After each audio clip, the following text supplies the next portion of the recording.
Well, for more on China's tech giants, I'm joined live via Skype by Nina Xiang.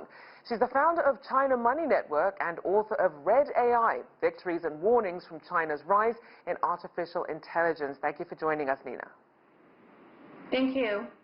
So first, start off by talking about why Chinese tech overall has become such a target for the Trump administration. Well, if you read the executive orders, the reasons given for the ban include threats to U.S. national security and user data collection. But the executive orders did not give any details of any concrete evidence, nor did it provide any framework or chance for the Chinese companies to sort of address this issue. So it is clear that the Trump administration's intention here is to squeeze all the rising Chinese tech companies while deepen a digital decoupling between the two countries.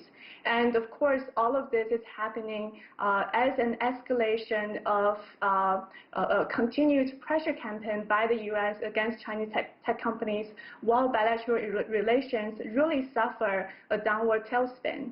We've seen that now with the addition of these latest threats against WeChat. So what's happening on that front, and what sort of impact might that have? Well, as for WeChat's ban, a lot of the aspect of that ban are to be determined at a later date. So those details may be taking shape as we speak in the background. But WeChat, Tencent has already come out and said its U.S. revenue accounts to less than 2% of its total revenue, so any ban would not impact its business significantly. But if the ban is going to define transactions with a much wider definition to include mobile payment and advertising, then the potential impact could be a lot bigger. Now, a company that more people, especially in the U.S., are more familiar with, TikTok. Where do things stand with the TikTok ban or potential sale? Right, so TikTok has come out and said it's going to file a lawsuit regarding the ban, and lately we learned Oracle has joined Microsoft in pursuit of a TikTok purchase. The bottom line here is TikTok has until November 12th to either reach a deal or face a ban, which is highly uncertain in light of any potential legal proceedings.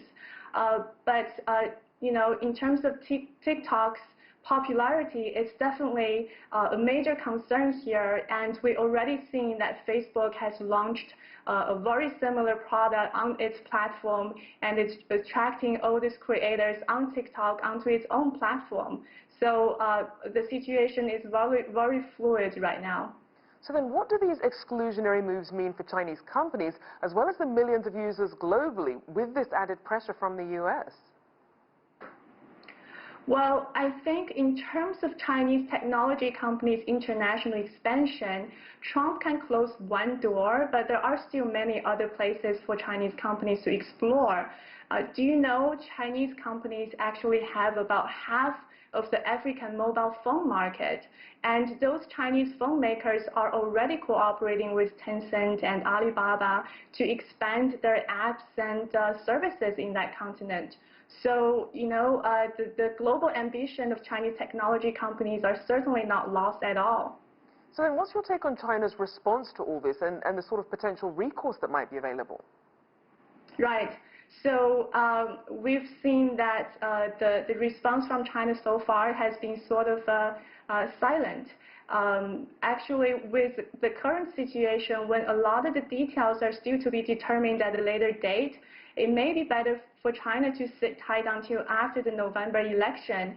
And in addition, China's options for retaliation are really limited because China's tech sector is pretty dependent on American technology.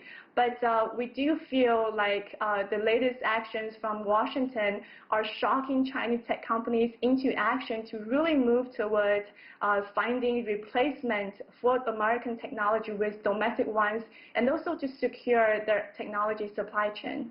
And just very quickly, what would you say are the main ways that China's tech scene differs from, say, what we see in the US and EU? Right. Well, China is really the only country outside of the U.S. where you find giant technology companies. The difference is American technology companies like Facebook and Google, they're very international. They dominate around the world in many different countries. But China's tech giants are rather domestic market centric. So Chinese tech sector is sort of self-sustaining in terms of end users, and they are unique and kind of isolated digital universe on its own. But I do feel if the current tensions continue, China's tech sector could be ever more decoupled from the U.S. China will start using its own operating system, its own app stores, and start producing its own chips. And that is not going to be good for either the U.S. or China. All right. Well, great having you on. Nina Xiang, the founder of China Money Network.